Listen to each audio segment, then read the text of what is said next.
First of all, I think that the context is rather interesting. I guess that you followed what happened yesterday with the report of the IMF on the evaluation and assessment of the so-called rescue plans for Greece, and the ensuing dialogue, if I can call it that way, between the IMF and the European Commission and Central Bank. So basically, what a number of people, including us, were saying already back in 2010, that is that the Greek debt was in no circumstances sustainable. So it was clear, actually already at the end of 2009, that there was not a single credible scenario that would make the full reimbursement of the Greek debt at interest rate that was contracted and within the time frame that was contracted possible. It was totally impossible. And there were people in the Troika who were saying that. So the IMF internally was saying there's no scenario that makes the Greek debt sustainable without a restructuring. I know that within the European Commission there were some who had doubts. But at the same time you had someone in Frankfurt saying, and that was Jean-Claude Trichet, when asked, well, do you really believe that this debt is sustainable? The answer that Jean-Claude Trichet made to me twice was, this is not a scenario I'm willing to even discuss. It was heresy to basically state that.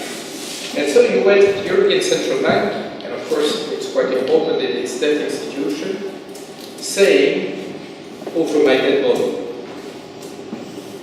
So being in total state of denial of reality, and being followed, and that's basically what happened, by the European Commission and the IMF. Some had doubts in the Commission, they all had doubts in the IMF. Nevertheless, they chose not to contradict each other in public. And so they put together this first plan, who failed. Then that led to the second plan, who involved restructuring of the debt held by private players. But then again, at that time, I remember discussing that with Draghi, looking at all the assumptions of that sustainability. And basically the answer was, well, it should work, except that every deviation would be on the downside. There was no upside, there was only downside in the scenarios. And guess what is happening? We are there again. So it's really important to put that in context, because we are still confronted in Frankfurt and in Brussels with people who are in complete denial of reality. Now, you may discuss why Greece went into this ditch and who is responsible for. Never mind. Whoever is in charge or was in charge or is guilty of the situation, we are where we are. And well, we cannot change the reality. And so they keep believing in daydreams, and they keep pushing Greece in a direction that actually is harmful to a significant part of the Greek population. And when I say harmful, well, I don't need to describe the situation. I mean, you know it better than I do. You know, there's a recent book subtitled "Austerity Kills." Well, it's a matter. It's factual. I mean, are people dying because of these austerity policies? But they keep pushing in that direction and pretending that it's going to work. You know, basically they say we need growth in this country, we need growth in Europe.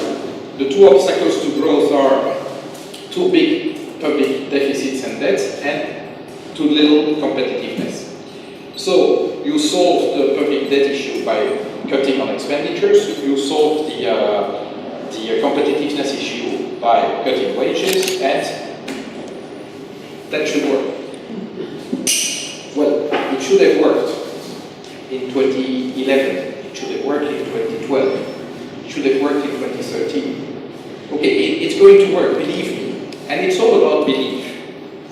You have to believe. You cannot look at the facts. And that's basically the answer of Olivier yesterday.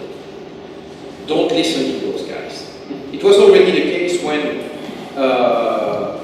Blanchard, the chief economist of the IMF, said, well, we underestimated the negative effect of austerity. Basically, his letter to all the finance ministers was, don't listen to that guy. Because that guy will distract you from doing your job. It's as in the Middle Ages when the Catholic Church was basically saying, don't listen to Galileo. He's distracting you from the true faith. And this is the nature of the debate that of the absence of debate that we are having now with the Commission. Now, in that context, I would say that everything that is being done in terms of economic governance, you know, the six-pack and all the rest of it, the fiscal compact and all these instruments, and what is being done on the banking union will not solve the problems that Greece is facing right now. By the way, it's not the objective either. But this won't be a solution. And you know, we can discuss about long-term solutions, but if we are basically fueling a time bomb, as we are fueling right now in the peripheral countries in Europe, we may end up in a situation where we will not have the possibility to see whether the long-term solutions will work, because by then societies will have exploded. And that's the danger we are in today. So working on long-term solutions is no excuse for not having a debate about how we change course on the current crisis in peripheral countries and in particular Greece. So that's number one. Number two, on the long-term solutions, let's face it, the banking union is probably the most ambitious step Europe appears to be willing to take in the direction of more federal Europe, in the sense of a more politically integrated Europe. But yet, it is not happening as fast or as well as we would wish so. Well, I just went through the table in this paper that I guess was distributed, summarizing the various steps that we need to take towards a banking union. You know, the first step that we want to take is to put all major banks under central supervision. Now, the reason is fairly simple. It's to say, well, what we see is that there is collusion between the local supervisors and the local banks, and you know, not just in Greece. There's an enormous amount of consanguinity between the French supervisors and the large French banks, between the German supervisors and the large German banks, and so on and so forth. It's not just in peripheral countries that you are witnessing that kind of connivance between supervisors and those banks that they have to supervise. So by putting more distance, probably the supervision will be a bit harsher, a bit more serious. That's the idea. And fundamentally, since these banks are cross-border, since these banks can have, well, negative impacts on all of us, we better supervise them centrally. That makes sense. Now, how far are we? First, the Council decided to put that central supervision with the ECB. It's a choice that we Greens questioned. We did not agree with that for several reasons. One of them being that, well, if you want a pan-European scheme, choosing an institution that belongs to only 17 or tomorrow 18 member states is not a very good idea, because you want to encompass non-Eurozone countries as well, and choosing the ECB makes that more difficult, not impossible, but difficult. Second, you have a European Central Bank that is fiercely independent, and rightfully so, that's part of the treaties in terms of monetary policy, but you don't want an independent supervisor, because the performance of the supervisor, good or bad, may have budgetary consequences on member states. And in that sense, no taxation without representation, no financial commitment without democratic accountability. You cannot have an ECB taking or not taking decisions as a supervisor that may have negative budgetary impacts. In that sense, given the, how should I say, the corporate culture of the European Central Bank, which is one of totally non-accountability, and I can confirm you, because we are seeing those guys on a regular basis, well, it's going to be hard to make them accountable for their mission of supervision, accountable to the member states, but also to the European Parliament. That's the battle that we are currently waging. So the texts have been finalized, except that the Parliament wants to really write down a small writing on how the ECB will be accountable to the European Parliament before signing off this thing. So we had a first meeting with the central bank, and I can tell you that this was not a nice meeting. It was not a nice meeting because basically Constancio came to us, so the vice president of the central bank came to us saying, well, you know guys, you don't have anything to tell us. We are independent, we will not report to you. Well, we may inform you now and then, after the press, usually that's the way it works. You know, when Draghi comes on a quarterly basis to the European Parliament, he tells us what he has already told the press. So if we didn't have time to read the papers, it's a good thing to go there, because then he will repeat it for you.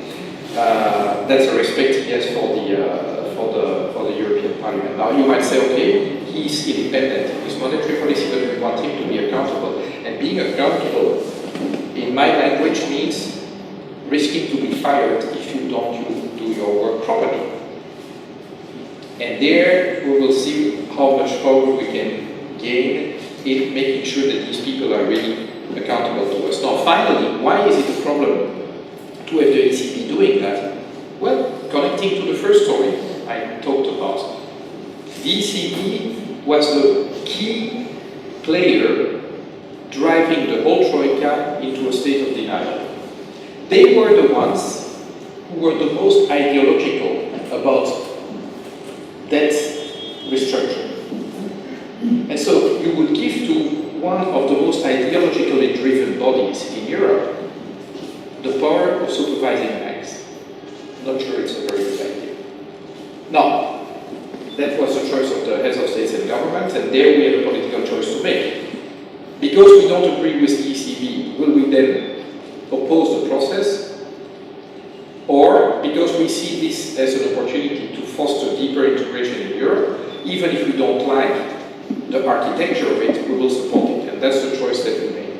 But we know that there are severe limitations to this choice, and we will see how it turns out. You know, one of the problems that we have is that the member states, and especially those who want to dictate discipline to the others, are not really happy in having foreigners supervising their own banks.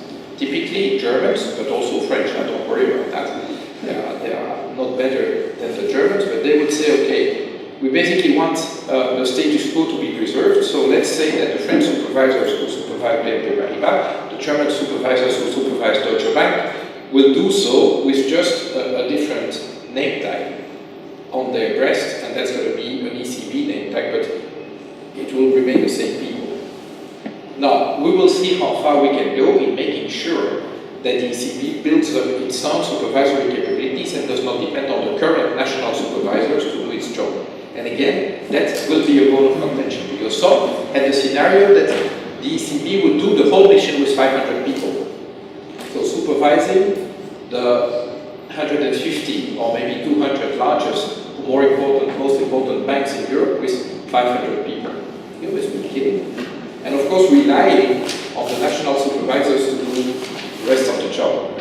But that means that you don't break these unhealthy relationships between national supervisors and their systemic banks. So we will see whether we can get to a real independent and strong enough supervisory structure to do the job. But now, the problem is in the next step, and that's basically the debate that we witnessed the last few weeks, where you cannot have a centralized supervision, but then have a decentralized authority to basically deal with failing banks. So if the supervisor says, okay, I don't know, NTT or BNP Paribas is no longer viable, but the only thing I can do is to say, okay, you're no longer viable. And then the French supervisor or the Greek supervisor has to deal with the consequences and decide to wind up the bank, to liquidate it, to restructure it, to whatever. That doesn't work. That really doesn't work. And therefore we need a single, not only a single supervisory mechanism, we need a single resolution mechanism. And this is where we are entering big difficulties, because there's a very strong opposition to have a very centralized European supervisory, single resolution mechanism. We heard that from Germany, we heard that from other places again, where they say, well, no, what we want is just a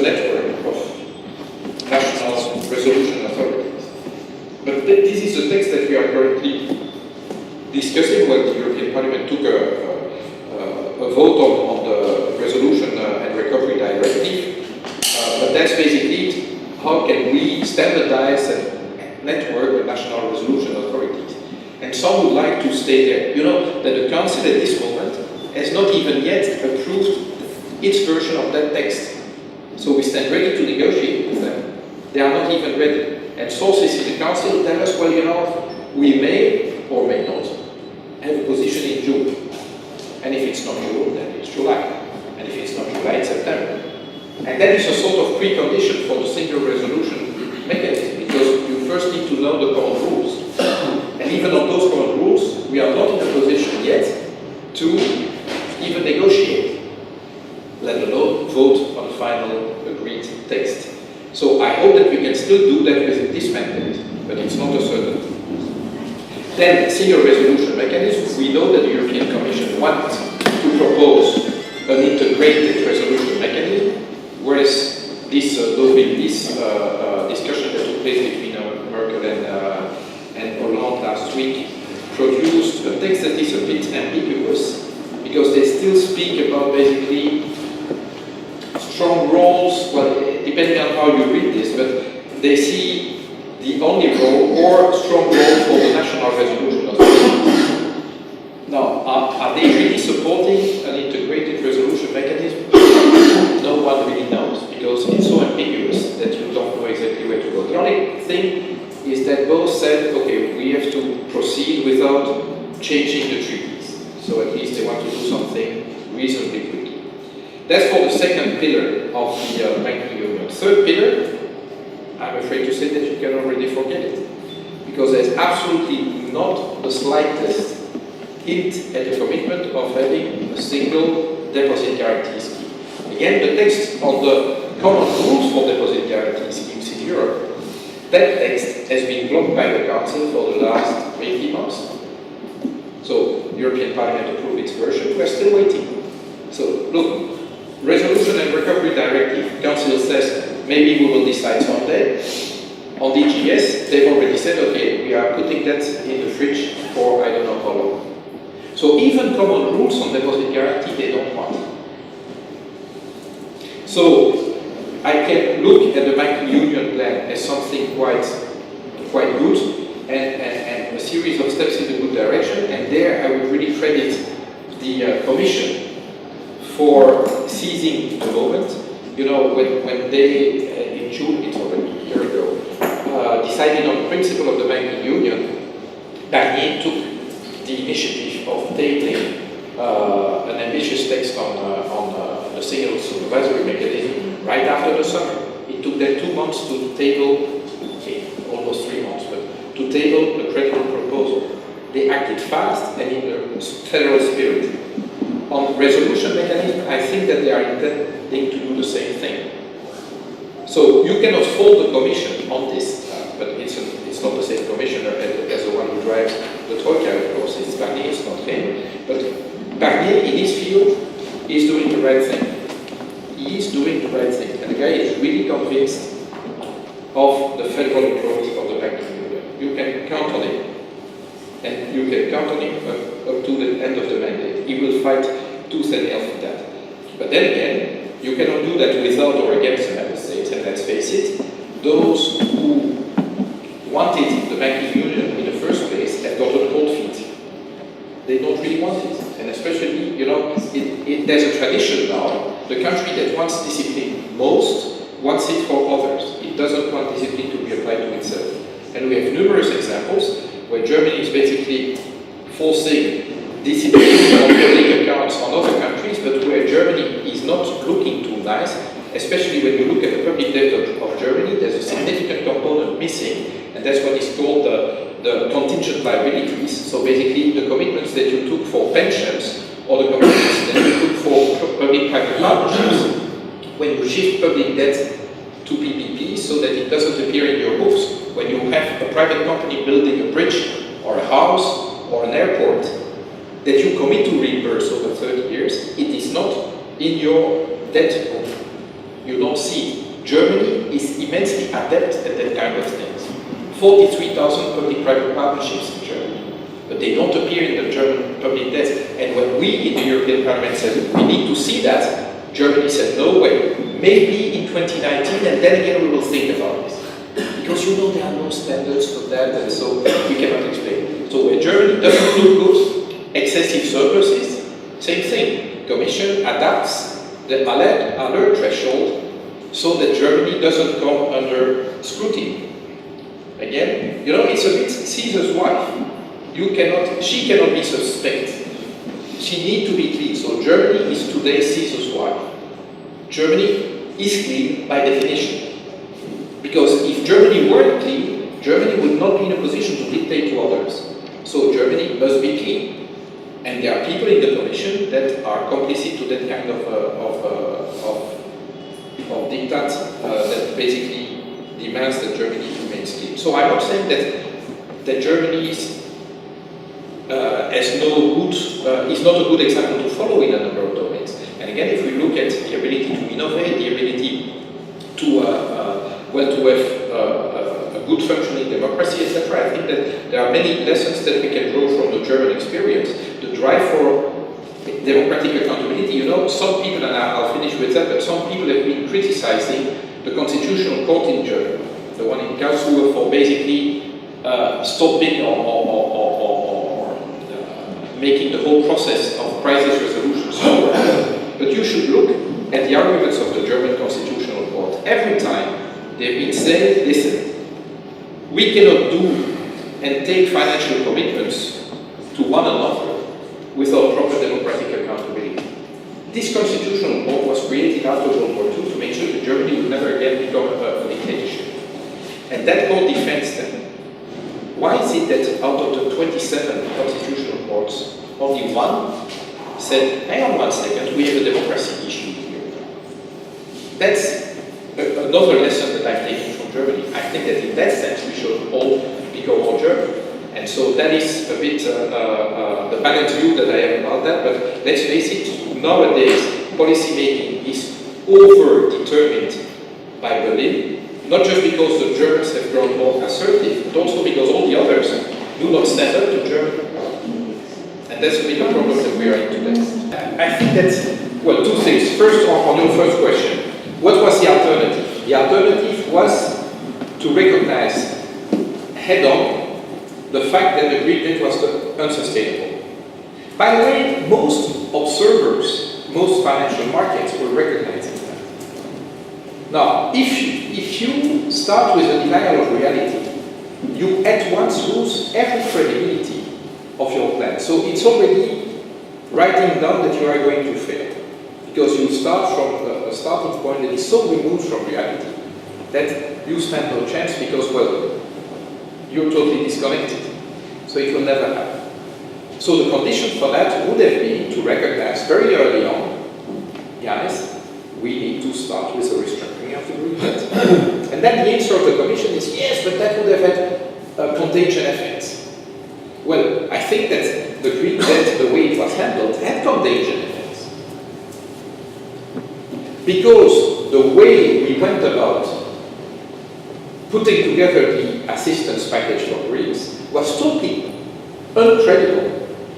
That had an impact on the credibility of the European Union as being able to solve a reasonably simple crisis. Hence, if we could solve Greece, how could we possibly solve Ireland, Portugal, Spain? And that created so much uncertainty in the market that I would say that the contagion effect was worse by not recognizing the need to restructure the Greek debt early on than by doing it. Now, if you did that, the problem was that you had to indicate early on who would bear the effect of the Greek debt restructuring. And what would have happened is that if you say that early on, well, it's the people who basically owned Greek debt at that time who would have paid. What would we have seen? Well, Crédit Agricole in France, highly involved. German banks, highly involved. So A, it would have shown that if there was an irresponsible borrower, that is the Greek government, there must have been irresponsible lenders. Because, well, a good lender is doing his job of assessing the quality of the borrower. So if we came to that, that meant that, well, there was irresponsibility on both sides of the table. It's not, well, a banker is not saying, okay, the Greek government asks something, yes, I'll sign. When I'm asking for a mortgage, they will look in my finances and say whether I'm creditworthy or not. And I guess that if they do that for 100,000, they will do that for 100 million, right? I hope so.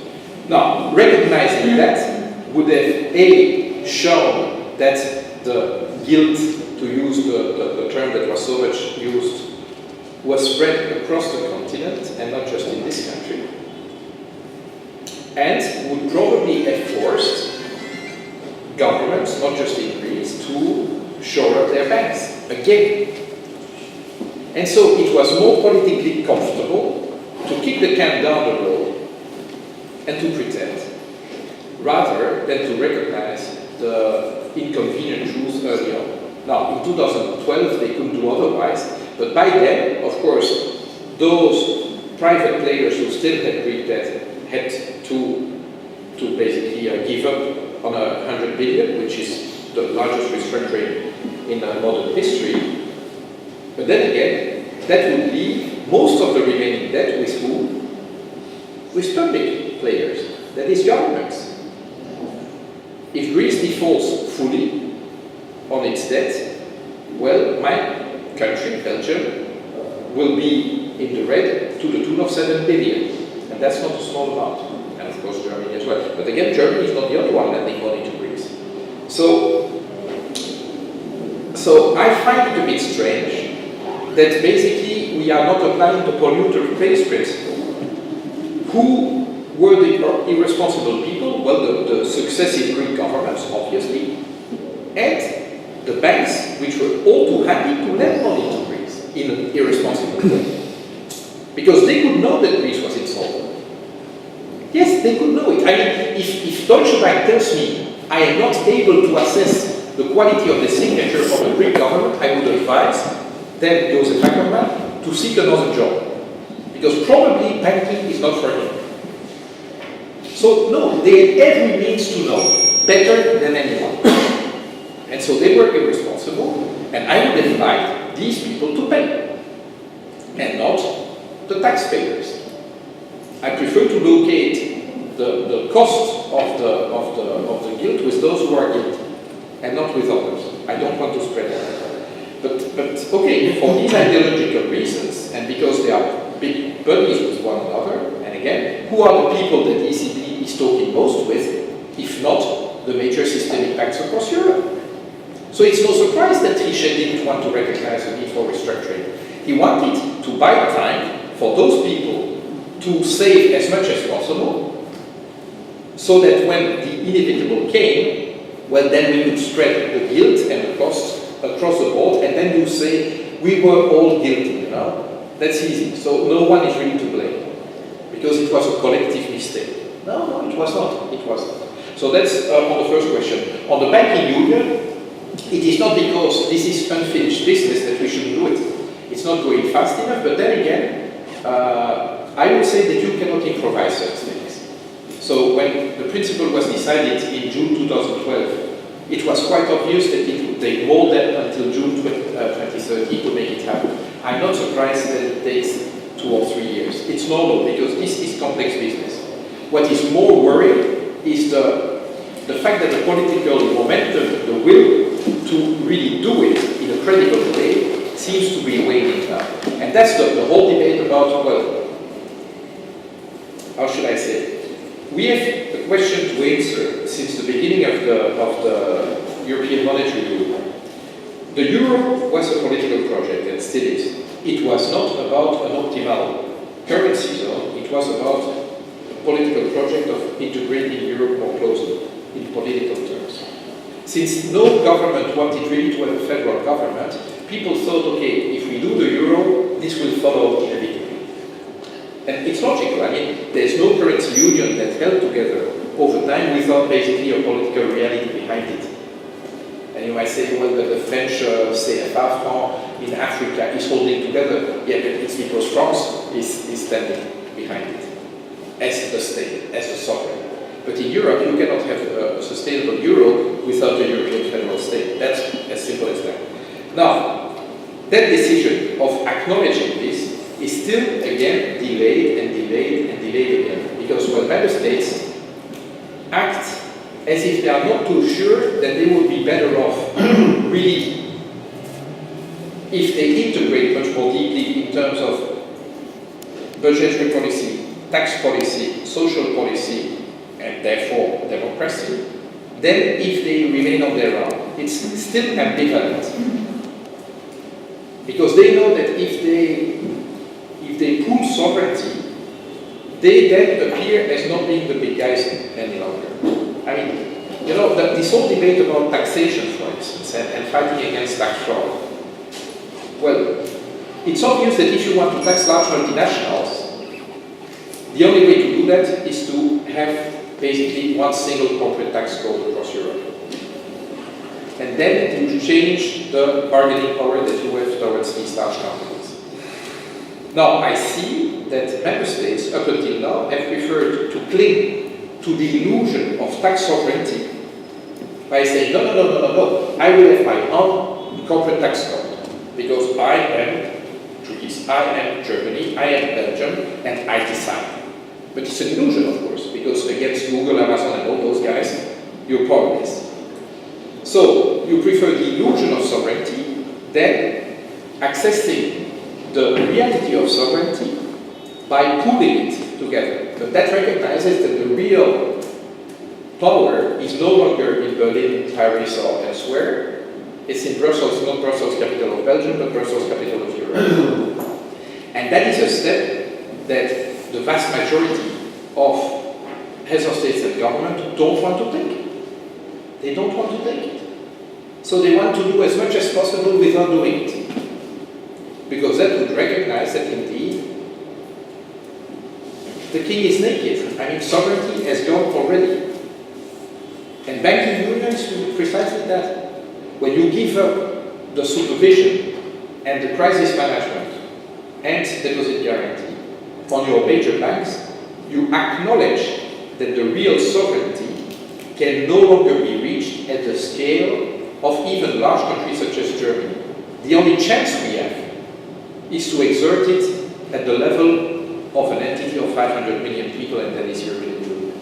And again, that is the critical choice we need to make, and that's the real problem that we have, because those who say we don't want this, actually Europe has failed, Europe has lied to us, Europe is a Europe for the rich, and so we should retreat to basically national sovereignty.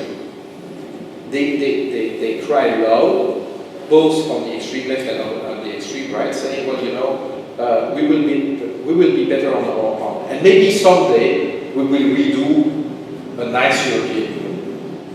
And those who think that we are in this together, that is that Greece will not be successful on its own, but not just Greece. Germany, whose exports are two-thirds of their exports are going to the European Union, Germany will not remain prosperous very long if the whole continent sinks into collapse. So we are in this together. And I really mean it. But we have to recognize it, that no, Belgium will not be successful if the Eurozone falls apart, if France, Germany, if Spain sink into a ditch. It's in our interest. And that is really the key point. Solidarity is not an ethical choice. Well, I do not present it as an ethical choice. Of course, I find that it is an ethical imperative, but that's a philosophical choice. It is first and foremost an issue of interest. If Germany, if Belgium, if Slovakia, if France lend money to Greece, by the way, we didn't give money to Greece yet. If we lent money to Greece, it was not out of altruism. It was out of self-interest. And there's nothing wrong with that. But then let us acknowledge it. Let us acknowledge it. It's not, oh, we are so nice that we want to help the poor Greece. It's, we know the consequences on us if we don't do it. Well, I would say that actually, if you really care about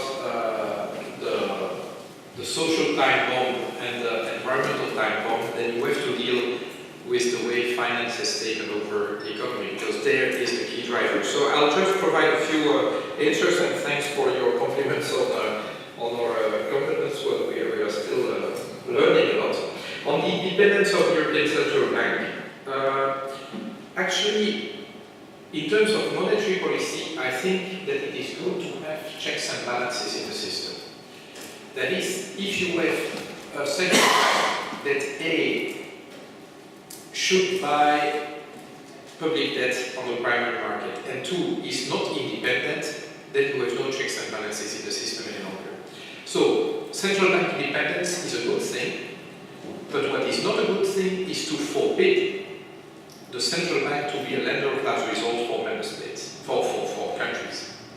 So, to me, a central bank should be independent, but should be authorized to make the choice, if it believes that it's the right choice to make, to be a lender of last resort for states. But it's the decision of the central bank. It cannot be imposed upon it, but it should not be forbidden by the treaty. So this is where I would change the treaty. So I would keep the ECB independent, but I would allow it to be a lender of last resort, because it cannot be that we have the ECB being a lender of last resort for banks and not being a lender of last resort for member states. It's either both cases or we don't have any, but we know that the economy cannot really function without a lender of last resort. On the separation between monetary and supervisory missions of the ECB, that's again one of the reasons why we were not in favor of the choice to use Article 127.6, and that is locate the supervisory authority with the ECB. What our choice was to say it should be close to, but not under the ECB. So we can locate it in Frankfurt, but it should be an independent authority. So we don't have potential conflicts of interest or conflicts of objectives between the various parts of the organization. When we were not followed, then our second line of defense was to say, okay, if you want to put it under the ECB for the moment, fine, but you should make the supervisory mission separable. If it's not separated, you should still make it easy in a few years to separate it from the ECB. But even that was too much, and so our colleagues could not concur with us. One remark on the fact that the United States are coming out of the crisis faster. I do not subscribe to that view. It depends on what is your metric to define that you are out of the crisis. If your metric is that, well, you have growth, I would say, okay, fine, but who is it profiting? I mean, it's the US Census Bureau who basically says that the current US growth profits 1, 2, or 3% of the population. I do not call that an exit from the crisis. And when I see the overall debt level in the US, when I sum up public debt, financial sector debt, corporate sector debt, and household debt, the total is still worrying, more than worrying. And so I would not say that the US is out of the ditch. And I'll come back to that in a minute again. On the too big to fail institutions, I like the chart that you showed, which shows the notional size of Deutsche Bank's balance sheet. This is the key problem. This is really the key problem. And yes, Basel III has brought us in a little better situation. Yes, we are no longer in a situation where a bank like Dexia could have a leverage ratio of 65. This is more difficult today, yet most of our systemic banks have become more systemic today than they used to be before the crisis, and there's no political will to go after them. The debate is the following, and you can witness this in different flavors in France and in Germany mostly, because this is where it plays, that's where the resistance is the toughest. So one supposedly right-wing government, one supposedly left-wing government, I can't tell the difference, but anyway. They say, listen, we are competing against Goldman Sachs, against JP Morgan, against those guys. If you want a French champion If you want a German champion, you have to let us be like they are. And guess what they are saying in the US? We are competing with European, Asian banks. If you want to have large US banks, you have to let us as they are. And the problem is that it's true in the German finance ministry, it's true in the French finance ministry, it's true in the Chancellery in Berlin, it's true in the Élysée Palace in France. They somehow believe that the interest of France is the same as the interest of BNP Paribas, Crédit Agricole and Société Générale. They just confuse the interest and they believe it. They never question the fact that it might be negative to France's interest to have these gigantic banks, because they have to foot the bill after all. And there's a huge public subsidy going with it. Now, how do we go about making the too big to fail institutions a thing of the past? What we say, and I've been on record saying that, but interestingly some right-wing liberal, market liberals are saying it's just the same thing. Too big to fail means too dangerous to exist. So there should be no too big to fail institutions. Because if you have too big to fail institutions, this is no longer a market economy. It is a Soviet kind of economy. And I mean it. That is, you have the nomenclatura. Now, the way they are chosen is in MBA schools and not in the party school, but fundamentally it's the same thing. You have a Soviet kind system where you have the government, which is surrounded by the apparatchiki and basically the oligarchs that are favored by the government. But they are not really competing. I mean, those large banks love market and competition for others, not for themselves. So if you are really a market liberal today, you have to demand the dismantling of those too big to fail institutions. And that's what we are. That's what we are asking. Now, two ways to do that, and they should be combined actually. One is forcing the separation of different activities of banks into different banks, and possibly with different banking licenses, with different requirements, that you have so-called investment banks submitting to a different regime than purely retail banks. But hang on, I'm not saying that retail banks, pure retail banks, are riskless. The Spanish cajas were the ones fueling the real estate bubble in Spain, and that real estate is real economy. It's stupid because it's not productive investments, but so you can do real brick and mortar investments, so real economy investments that are non-productive, and this is what you don't want to happen. And by the way, you can do immaterial investments that are productive. So it's not, real or not real that defines what is good and bad. It's rather, do you really have an investment that creates value for society? This is the real question. And so investing in education is immaterial, but if well done, creates value. Whereas investing in 25 airports in Spain is real economy, but destroys value. Because these are non-productive, so it's capital going to non-productive uses. So that's one aspect, but the second aspect is having progressive capital requirements and leverage, limits on leverage. That is okay, if you have a balance sheet of, say, maximum 100 billion, which is already a big thing, you might have a leverage ratio cap set at 20, 25. But if you go between 100 billion and 1 trillion, there your maximum leverage can only be 10 or even less. So have a progressive scale that really discourages size, a disincentive to size. So, and that's, say, a market-based way to do it. You might say, okay, if your bank has a balance sheet greater than 100 billion, I cut it. But that's the top-down Soviet kind of doing thing. You can say, okay, no, we are building in disincentives for size, and then it's up to you. You decide whether you want to go there. But then you make it really punitive if you want to go there. But there is no political will to do that. I mean, we were in the negotiations on Basel III. The Greens were the only ones demanding a cap on leverage ratio, a binding cap in this legislation.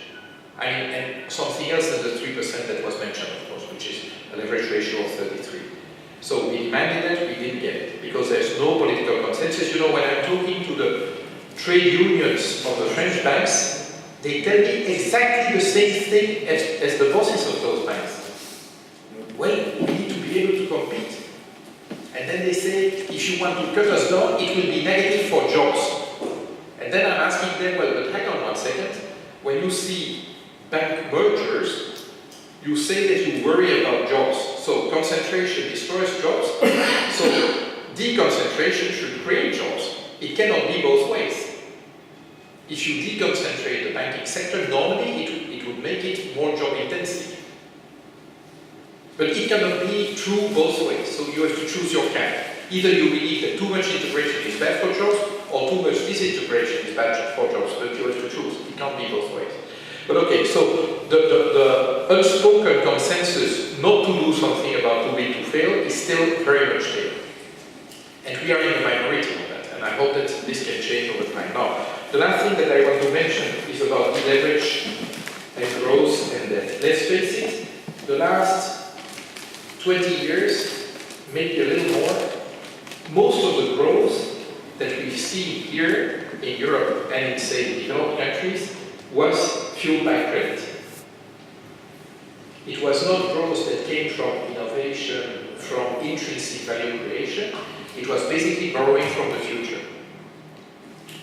And that means that there's a link. Because if you believe that it's unsustainable to basically live off someone else's future revenue, then you have to recognize that we are going to go to, say, I would say Japanese scenario, but one of zero growth.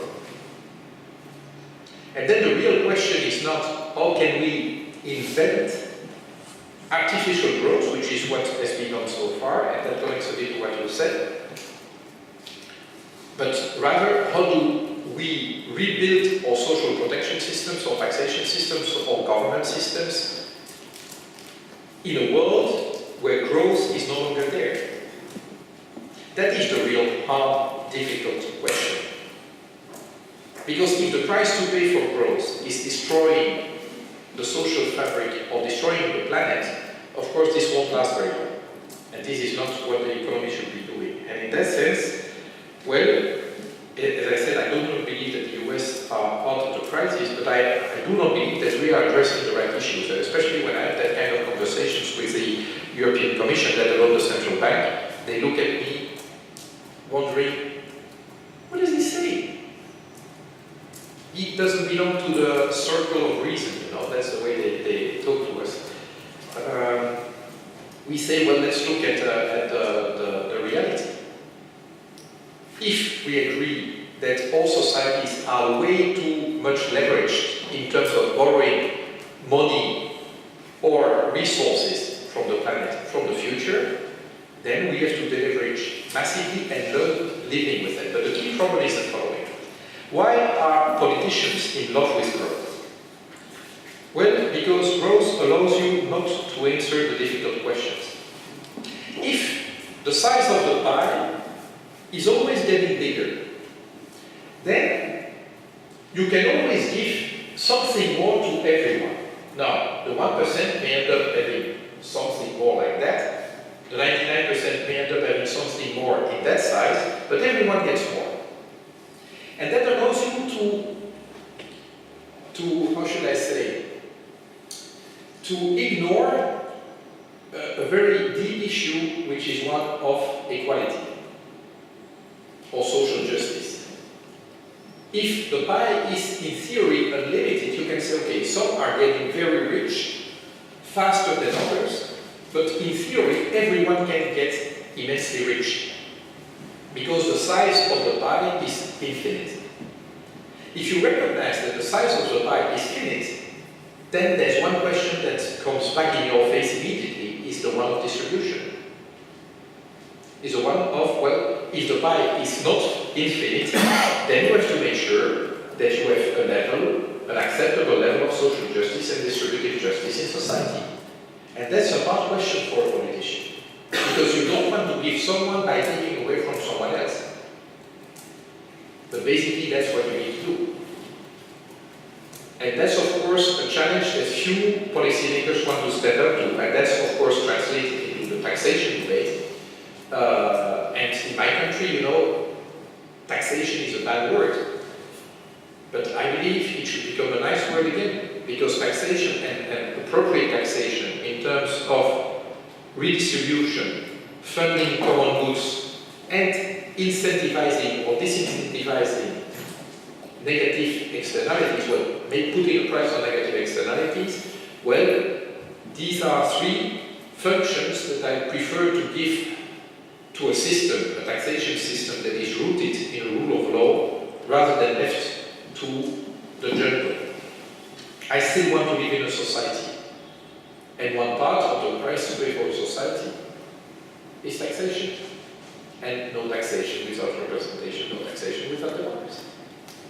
These are the key questions that we need to address now. And you know, I do not believe that the Greens have all the answers. We don't. No one has them actually. But I would so much welcome the possibility to discuss about the issues in this way with people who think differently than me. The problem is, and I'm back to what I said earlier on, is that I feel increasingly trapped into a debate with clerics about religion. The religion of growth, the religion of debt, the religion of there's no default, the religion of ignorance of reality. I have no possibility, and I'm very clear on that. I cannot have a rational debate, fact-based, with the Director General of Economic and Financial Affairs in the European Commission. I cannot have such a debate with the European Central Bank. I can have it with few people in the European Commission, but in DG such as DG Environment, DG Climate, increasingly with someone like Michel Barnier, who doesn't come from my background, but he wants to have real discussions on the real issues. But there's few people there. And that is a really deep frustration. And of course, don't try to have such discussions with finance ministries, because they have learned the official religion. And you know, orthodoxy is something that you don't get rid of in such a country like this easily. So, and I'm a religious person, by the way. I'm a Christian. I believe in the power of faith. But then again, we should have political debates rooted in fact, in reality. And when people are ignorant or in state of denial, they are driving our societies to collapse. And I really want to avoid that.